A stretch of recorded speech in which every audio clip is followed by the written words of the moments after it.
In the first module, we introduced some of the challenges that public interest lawyers face in litigating education cases. We began by looking at the depth of the problem, the massive structural issues and inequalities that prevent millions of children across the world from accessing a school or from getting a quality education. We began to talk to lawyers from South Africa, from India and the United States about some of the approaches they've used to maximize the strategic potential of the law in education cases.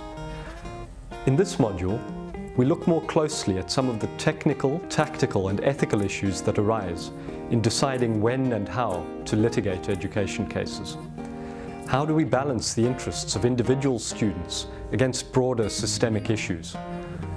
How do we best present the law and the facts in ways that garner support, not just from courts, but from the broader public? What role do social movements play in these cases? Public interest lawyers need to move beyond the black letter law and consider these broader issues. We begin by looking at the difficult question of timing. At what point in an education struggle is it appropriate to turn to the courts?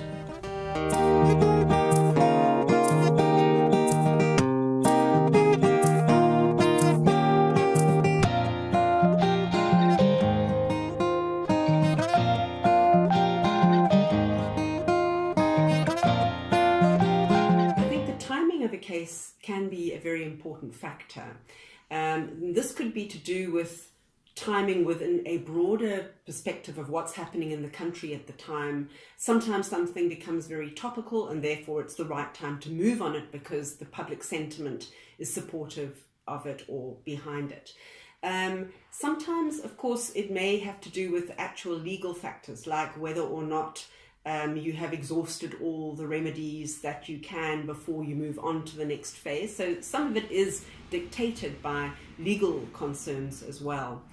What do you do if your client wants to bring the case, but it's not the right time to bring the case? Because in South Africa, we've done a lot of incremental work around the right to education. So bringing the big case, for example, is not something that any of the organizations focusing on education have yet decided to do. But another role player in South Africa did decide to bring one big case, in the context of education, looking at everything, libraries, textbooks, buildings, everything. And most people in the sector said this is not the right time. This is not the right time because we're still building the blocks towards that. And in the end, the case was thrown out of court. It didn't succeed. So that was a good example of the people who are closest to the issues realizing that an incremental approach is what is required, and a slight outsider coming in and trying to bring a big case, and it just didn't really get out of the starting blocks. Yeah, I mean, I would agree. I think timing is absolutely vital, and timing is tied to the relief that you can ask for at a particular moment. Case-specific timing is also important. When we started the litigation on furniture, we could have brought a class action for all of the schools, but we had no precedent to work from. So we had to bring one school at a time. And the purpose for that was to set precedent, because if you win the first case, then you are likely to use that first case as a basis for the broader class of cases that you want to institute. The same thing with mud schools. You have to bring one case and see what the reaction is and probably establish binding precedent. And based on the binding precedent, you could expand the relief to reach a broader class of cases. The same thing with teacher availability. So it's vital on a case-specific basis that you don't bring one large case with the risk of collapsing the entire strategy, but you bring it on a case-by-case basis, and only when the time is right should you then bring a case that will ultimately change the structure that you are confronted with. And then there's the second category of timing.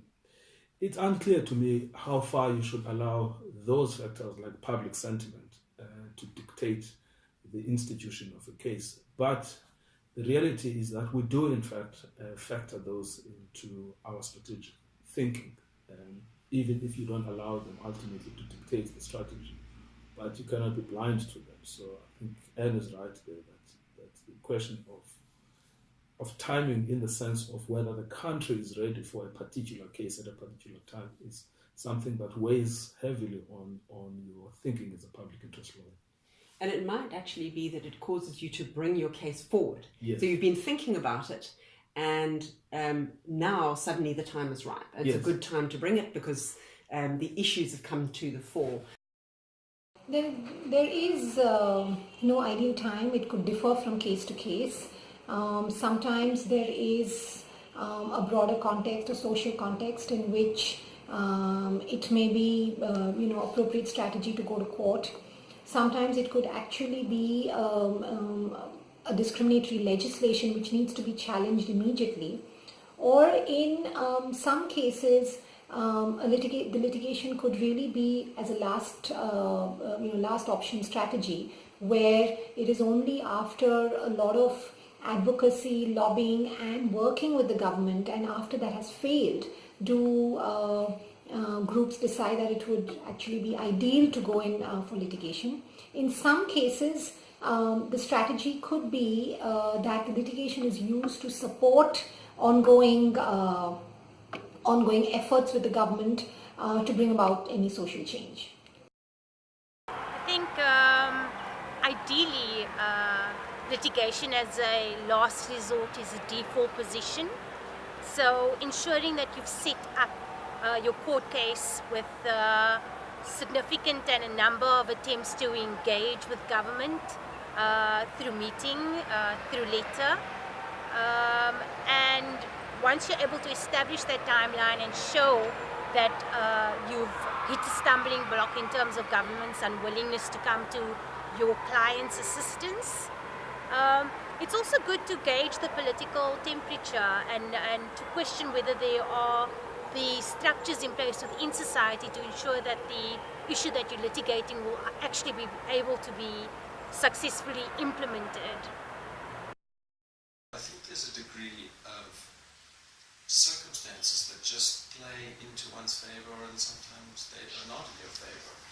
And obviously one tries to be as thoughtful as you can be in terms of making sure that there's not something that the department's going to be able to rely on to defend the matter. So if I give an example of us trying to bring a case to support learners with special education needs, there's thousands and thousands of children in the Eastern Cape who cannot get any assistance. And the first stumbling block is that the department is not assessing the children.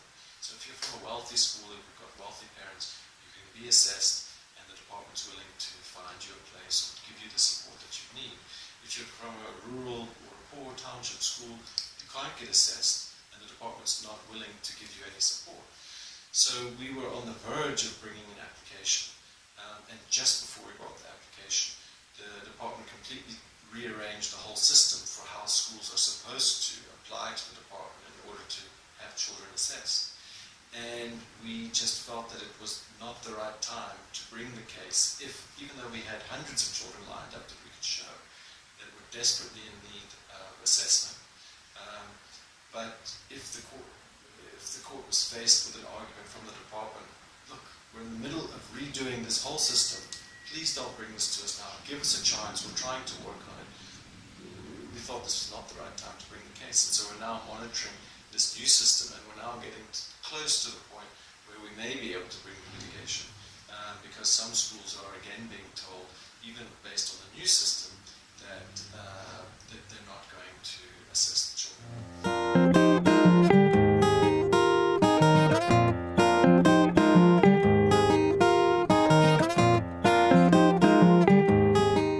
Intervention is something that cannot always be planned. Sometimes there could be an interesting case or an important case that would come up, and at that time public interest lawyers or an organization may think that it's extremely important to intervene, and therefore an intervention can be decided in such a situation. For example, in our experience, after the Right to Education Act was brought into force, several private school managements filed petitions in the Supreme Court challenging the constitutionality of the RTE Act. At that time, the Supreme Court opened it out to interveners and in fact made an order that any public interest organization or an organization working on education could intervene in the matter, because although these were private petitions challenging the law, this had larger public impact. And therefore we decided, the organization that we represented decided to intervene because of this development. Sometimes interventions are also planned to support other organizations. If we know that another organization has filed a petition on an area in which we could intervene to support it and add a separate expertise that could strengthen the case, that could also be a way of strategizing interventions. For example, there is also a petition going on in the Karnataka High Court on dropout children or children who are out of school.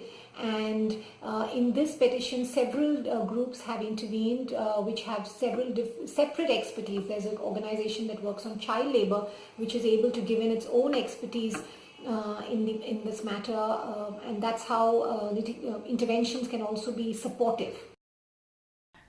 We do from time to time intervene in other people's cases. Generally, these cases would be brought by private individuals or organizations that we are not in regular contact with. So not necessarily cases by other public interest organizations. But in the KwaZulu-Natal Joint Liaison Committee is a committee that is set up to represent the interests of independent schools in South Africa, and they had a strong organisation in KwaZulu-Natal, and they sued the KwaZulu-Natal provincial government for failure to pay subsidies. So the LRC intervened in that case on behalf of Centre for Child Law and tried to assist the JLC in ensuring that the subsidies which had been allocated to independent schools were paid to independent schools. And then the other case that we intervened in was the Rivonia case, which dealt with school admissions. We, for example, would not be averse to intervening in a case that was brought by another public interest organisation if they felt that they needed support.